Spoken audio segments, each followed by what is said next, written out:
Down shift braking system. ওই সিস্টেমটার মাধ্যমে হয় কি, আমরা একটু তাড়াতাড়ি আমার ডেস্টিনেশনের আগে আমরা আরেকটু ফাস্টলি ব্রেক করতে পারি, যার কারণে আমাদের অ্যাক্সিডেন্টের প্রবণতা অনেক বেশি কমে যায়। ইঞ্জিন ব্রেক ভাই দুই প্রকার, এর মধ্যে হচ্ছে একটা নর্মাল ইঞ্জিন ব্রেক, যেটা হচ্ছে আমরা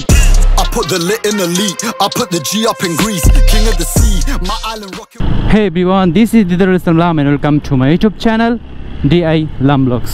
আজকে কোথায় যাচ্ছি আমিও জানি না, মানে বিকেল হয়েছে, বিকেলে ঘুরতেছি। আমরা অনেকে যারা আছি হচ্ছে ইঞ্জিন ব্রেক সম্পর্কে বুঝি, বাট প্রপারলি ইউজ করা, অ্যাপ্লাই করাটা অনেকে হয়তো বা প্রপারলি বুঝতে পারি না। আর প্রপারলি বোঝার টপিকটা নিয়ে ফুল ভিডিও আপনাদের সাথে মেক করব, যাতে করে আপনাদের বুঝতে একটু হলেও সুবিধা হয় অ্যান্ড আপনাদের জন্য মানে বিষয়টা আরও বেশি ক্লিয়ার হয়ে যায়। মানে ক্লিয়ার তো অবশ্যই, অনেকে যেহেতু এই ইঞ্জিন ব্রেক সম্পর্কিত ইউটিউবে অহরহ ভিডিও আছে অ্যান্ড প্রত্যেকেই বর্তমানে সচেতন হয়ে গেছে, আর এই বিষয়গুলো প্রত্যেকেই বুঝে। ইঞ্জিন ব্রেক কতটা গুরুত্বপূর্ণ এই বিষয়টা অলরেডি প্রত্যেকেই বুঝে অ্যান্ড তারা অ্যাপ্লাই করে। যারা বুঝে তারা তো ভালো, আর যারা বুঝে বাট তারা অ্যাপ্লাই করতে একটু ভয় পায় অথবা একটু সংকোচ বোধ করে। ইঞ্জিন ব্রেক ভাই দুই প্রকার, মধ্যে হচ্ছে একটা নর্মাল ইঞ্জিন ব্রেক, যেটা হচ্ছে আমরা টপ গিয়ারে নর্মালি স্পিডিংটা কমাই। যেমন আমার হচ্ছে এখন 5 গিয়ারে, আমি এখন নর্মালি যদি ব্রেক দিই দুই পায়ে হাত পায়ে, তো নর্মালি একটা ব্রেক হলো। এখন হচ্ছে ইমার্জেন্সি ব্রেকিংয়ে আরেকটু ভালো ইমপ্রুভ করার জন্য একটু ভালো একটা ব্রেকিং করা যায়, যে ব্রেকটার নাম হচ্ছে ডাউন শিফট ব্রেকিং সিস্টেম। ওই সিস্টেমটার মাধ্যমে হয় কি, আমরা একটু তাড়াতাড়ি আমার ডেস্টিনেশনের আগে আমরা আরেকটু ফাস্টলি ব্রেক করতে পারি, যার কারণে আমাদের অ্যাক্সিডেন্টের প্রবণতা অনেক বেশি কমে যায়।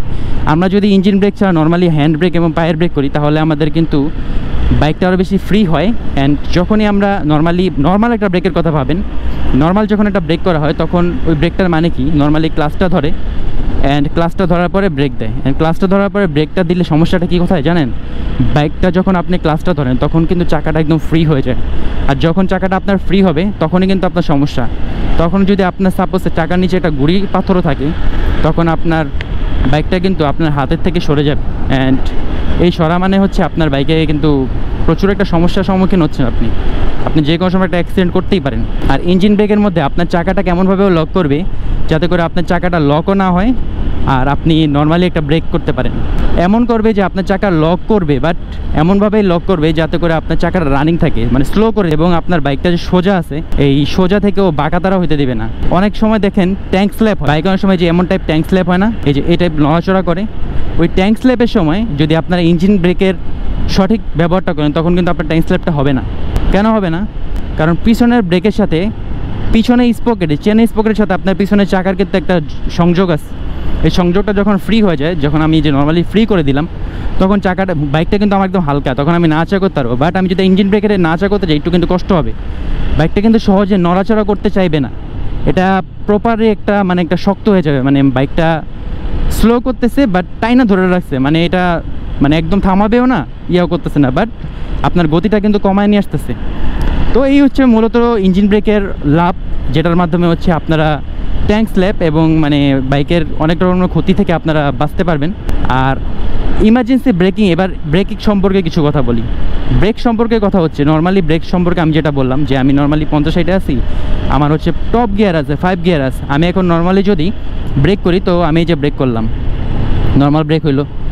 এখন এর চেয়ে নিচে যারা প্রপারলি নতুন শিখছে বাইক, যারা বাইক ইঞ্জিন ব্রেক সম্পর্কে বোঝে না, তারা নর্মালি কী করবে, তারা নর্মালি ক্লাচটা ধরবে, তারপরে এই ব্রেকটা ধরবে। দেখেন আমার বাইকটা কিন্তু অনেক হালকা, আমার বাইকটা থামবে, কিন্তু আমার যখন ইমার্জেন্সি থামতে হবে, তখন কিন্তু বাইকটা আমি ওই ডেস্টিনেশনের সামনে থামাইতে সক্ষম হব না। বাট আমি এই জিনিসটা যদি সাপোজ আপনাদের এখন সামনে একটা ঢাল আসতেছে, আমি একটু আপনাদের প্র্যাকটিক্যালি জিনিসটা বোঝাই।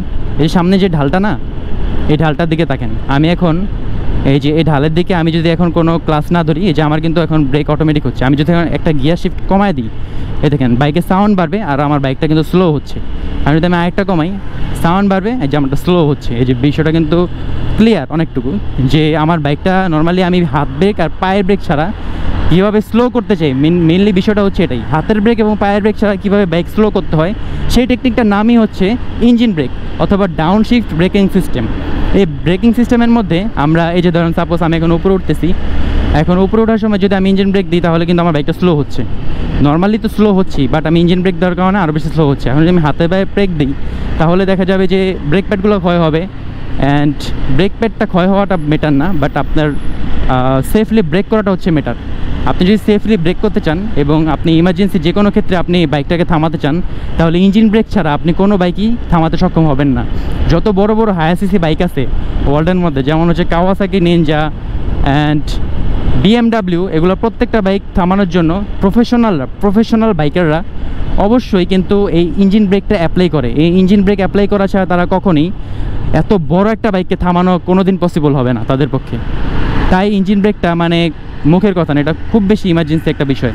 এই ধরেন আমি নর্মালি এখন হচ্ছে আমার 5 গিয়ারে নামতেছে, আমি তখন কোনো ব্রেক দিতেছি না, বাট আমার বাইক 41 চলতেছে। আমার তো এখানে বাড়ার কথা, বাট আমার কমতেছে অলরেডি। এই দেখেন আমার অলরেডি 39 আছে, বাট আমার বাইকটা কিন্তু কমতেছে। কারণটা কি? কারণ আমি ইঞ্জিন ব্রেক রাখছি। এখন যদি আমি একটা ডাউন শিফট করে দিই তখন কিন্তু আরও বেশি কমবে। এই যে আমার 5 গিয়ার দেখেছে, বাট আমার 4 গিয়ার আমি তো কমাইছি, বাট 4B-তে সমস্যা, যার কারণে আমার 5 গিয়ারে দেখাচ্ছে। এই যে আমি এখন টপ গিয়ারে দিলাম। তো বিষয়টা তো আপনারা ক্লিয়ার হতে পারতেছেন আই থিঙ্ক, যতটা আমি বুঝতেছি। অ্যান্ড ইঞ্জিন ব্রেকটা এবার আপনাদের টোটাল একটা প্র্যাকটিক্যালি বিষয়টা দেখা দিই। আমি নর্মালি ধরুন 5 গিয়ারে আছি, আমি নর্মালি একটা ব্রেক করলাম, এটাও একটা থামলো। এখন নর্মালি আমি এখন আমি 5 গিয়ার আছি, 50-এ 52-তে আছি, এখন আমি ডাউন শিফট করলাম, ছাড়লাম, ডাউন শিফট করলাম, ছাড়লাম, ডাউন শিফট করলাম, ছাড়লাম। এই সাউন্ডটা হচ্ছে, বাট সাউন্ড হলেও কোনো সমস্যা নেই, এটা নিয়ে ভয় পাওয়ার কিছু নেই। এই ইঞ্জিন ব্রেক করার ফলে আপনার চেন স্পকেটটা হালকা একটু ক্ষয় হতে পারে, হালকা একটু ক্ষয় হবে, এটাতে আপনার খুব বেশি যে সমস্যা হবে বিষয়টা এমন না। আপনার জীবনের চেয়ে তো ইঞ্জিন ব্রেক বা যে চেন স্পকেটটা বেশি দামি না। হয়তো বা আপনি 20,000, 22,000, 24,000, 25,000 পর্যন্ত চাইতে পারবেন একটা চেন স্পকেট, বাট আপনি হয়তো বা ইঞ্জিন ব্রেকটা করলে ওটা আপনার 25,000 থেকে 2,000 কম হয়ে যাবে। সাপোজ এতটুকু হতে পারে, আপনি 22,000, 24,000, 23,000 পর্যন্ত চাইতে পারবেন। তো আমার মনে হয় যে আপনাদের ইঞ্জিন ব্রেকটা বেশ গুরুত্বপূর্ণ আপনাদের লাইফ সেফটির বিষয়ে বিবেচনা করলে। বিকজ একটা সেফটির জন্য আপনার ইঞ্জিন ব্রেকটা খুব বেশি কিন্তু মানে খুব একটা ইফেক্টেবল না, খুব একটা খরচ করাইতেছে বিষয়টা এমন না, কারণ আপনি চেন স্পকেট চেঞ্জ করাইতেই হবে, এমনি হোক অমনি হোক। সো আপনি নর্মালি যদি আপনি ইঞ্জিন ব্রেক করে সেফ রাইড করতে পারেন, অ্যান্ড আপনারা যদি কোনো একটা কিছু সামনে আসে তখন একটা ভালো ব্রেক করতে পারেন, তাহলে এটা আপনার জন্য ভালো না খারাপ আপনারাই বলেন। সো এই হচ্ছে টোটাল বিষয়, এই বিষয়গুলো আপনাদের সাথে শেয়ার করলাম। এখন আপনি নর্মালি, আমি আবার প্র্যাকটিক্যালি আপনাদের সাথে একটু দেখাই। আমি নর্মালি বাইকটা ইউজ করতেছি, আমার এখন 5 গিয়ার আছে, আমি 2টা গিয়ার ডাউন করব, ছেড়ে দিলাম, 3 গিয়ার আছে। এটাও করবেন নর্মালি। আর যদি বেশি ইমার্জেন্সি হয়, ধরেন আমি এখন 5 গিয়ার আছে, আমি এখন দেখতেছি যে আমার বাইকটা আমার ইমার্জেন্সি থামাইতে হবে। এখন আমার ইঞ্জিন ব্রেকটা মূলত হচ্ছে একটা গিয়ারের সর্বোচ্চ রেশিও পর্যন্ত, একটা গিয়ার যতটুকু আইডল আরপিএম থাকে ওই আইডল আরপিএমে ও ফিরে আসে। আবার একটা বাইকে যদি আপনি 1500 আরপিএম দিয়ে রাখেন, মানে এক গিয়ারে ফার্স্টে, আপনি যখন বাইকটা অন করেন তখন 1500 আরপিএম বা 1200 আরপিএম বা 1000 আরপিএমে থাকে, তখন ওর একটা নির্দিষ্ট গতি থাকে, ওর গতি 5 বা 6 থাকতে পারে। 2 গিয়ারে ওর গতি 10 থাকতে পারে। তেমনই 5 গিয়ারে ওর গতি সর্বোচ্চ ধরেন একটা 30 থাকতে পারে, সর্বনিম্ন 30। তো ওই 30-এ ও আসার জন্য ও চেষ্টা করবে, ও 30-এ আসার জন্য, ও চাকাটাকে লক করতে দেবে না। ওর ট্রাইটা হচ্ছে যে ও 30-এ এনে বাইকটাকে স্লো করবে, ওর টার্গেটটা হচ্ছে এতটুকুই। তো আপনি যদি ইমার্জেন্সি ব্রেকের ক্ষেত্রে হয়, আপনি নর্মালি হচ্ছে 5 গিয়ার থেকে আপনি 4 গিয়ার আনলেন, নর্মালি ব্রেকও ধরে রাখবেন, ওটাও ধরে রাখবেন, 4 গিয়ার করবেন, ব্রেকও ধরে রাখবেন, 3 গিয়ার করবেন, ব্রেকও ধরে রাখবেন। বিষয়টা হচ্ছে এরকম, আপনি যদি নর্মালি ব্রেকটা সঠিকভাবে অ্যাপ্লাই করতে পারেন তাহলে আপনার জন্য বেশ ভালো হবে। আবার অনেকে এই ভুলটা করবেন না যে একবারে 2-3 গিয়ার কমায় দেবেন। 2-3 গিয়ার কমায় যদি ছাড়েন তাহলে চাকা স্লিপ করার সম্ভাবনা আছে। আপনি নর্মালি 5 গিয়ার থাকলে 4 গিয়ার আনেন একবার, তারপর 4 গিয়ার আনার পর একটা নির্দিষ্ট স্পিড আসার পরে তখন আরেকটা গিয়ার ডাউন করেন। বাট এমনটাও করেন না যে একদম 2 গিয়ার দিয়ে দিলেন, 1 গিয়ার দিয়ে দিলেন, তাহলে কিন্তু চাকা স্লিপ খেয়ে আপনি পড়ে যাবেন ইজিলি।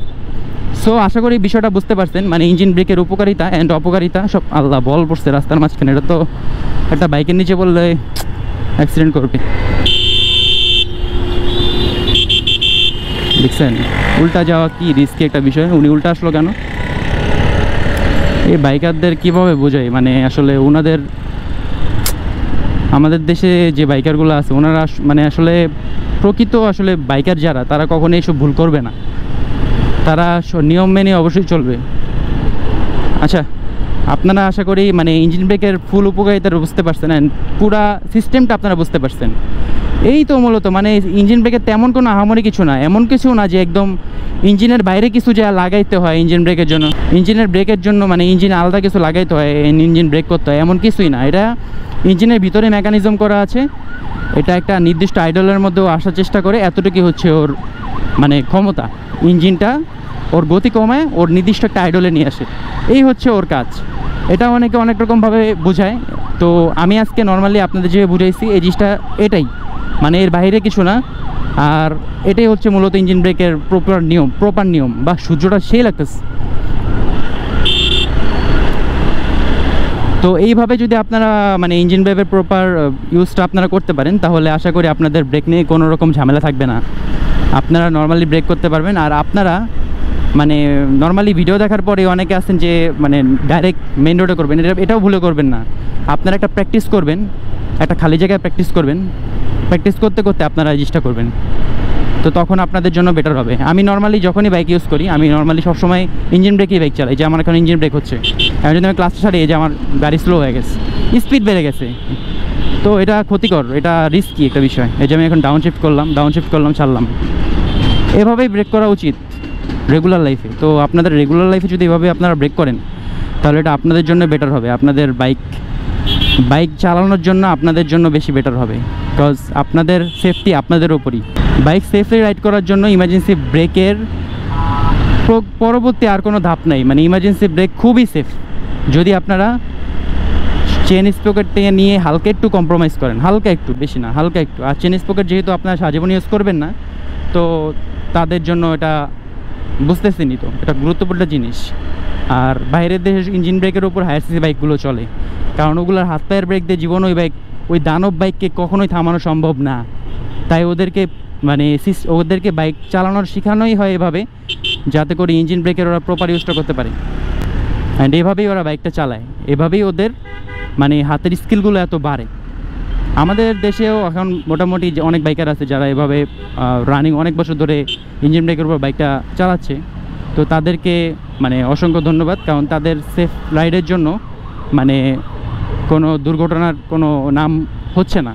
আর যারা হচ্ছে এই জিনিসগুলো বুঝেন না, তারা একটু বোঝার চেষ্টা করবেন, এই জিনিসটা অ্যাপ্লাই করবেন অবশ্যই আপনাদের নিজেদের সেফটির জন্য। তাহলে আপনাদের নিজেদের জন্যই ভালো হবে, এটা অন্য কারোর জন্য ভালো না, আপনার নিজের জন্য ভালো। সো মানে ভিডিওটা লং করবো না, মানে ভিডিওটা এই পর্যন্তই থাক নাকি। তাহলে ডিরেক্ট বাসায় চলে যাব, তাহলে বাসায় যাই এখন। তাহলে আপনাদের সাথে বিদায় নিই, তাহলে এই পর্যন্ত থাক ভিডিওটা আজকে। হোপ রাখতেছি ভিডিওটা ভালো লাগছে। আর যদি ভিডিওটা ভালো লাগে থাকে, তাহলে অবশ্যই DI লাম ব্লগস চ্যানেলে সাবস্ক্রাইব করে হয়ে যাবেন আমাদের ফ্যামিলি মেম্বার। তাহলে দেখা হচ্ছে আবারও পরবর্তী নতুন কোনো ভিডিওতে। ততক্ষণ পর্যন্ত টেক কেয়ার, আল্লাহ হাফিজ।